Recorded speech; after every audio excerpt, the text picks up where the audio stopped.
श्रीमीनाक्षी पञ्चरत्नम् उद्यद्भानुसहस्रकोटिसदृशां केयूरहारोज्ज्वलां बिम्बोष्ठीं स्मितदन्तपङ्क्तिरुचिरां पीताम्बरालङ्कृतां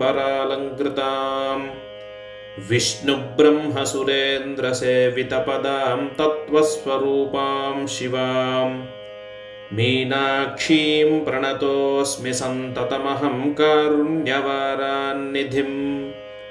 मुक्ताहारलसत्किरीटरुचिरां पूर्णेन्दुवक्त्रप्रभां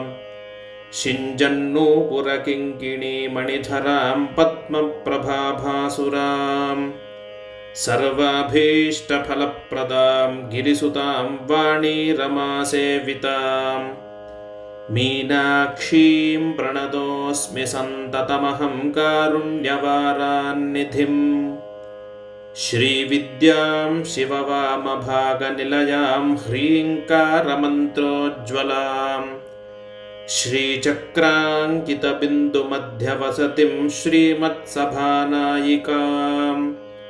श्रीमत्षण्मुखविघ्नराजजननीं श्रीमज्जगन्मोहिनीं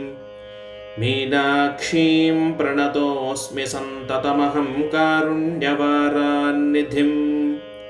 श्रीमत्सुन्दरनायिकां भयहरां ज्ञानप्रदां निर्मलां श्यामाभां कमलासनार्चितपदां नारायणस्यानुजां वीणावेणुमृदङ्गवाद्यरसिकां नानाविधामम्बिकां मीनाक्षीं प्रणतोऽस्मि सन्ततमहं कारुण्यवारान्निधिम् नानायोगिमुनीन्द्रहृत्सु वसतिं नानार्थसिद्धिप्रदां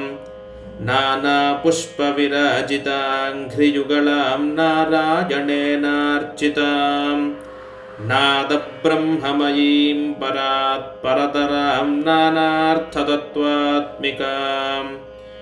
मीनाक्षीं प्रणतोऽस्मि सन्ततमहं कारुण्यवारान्निधिम् इति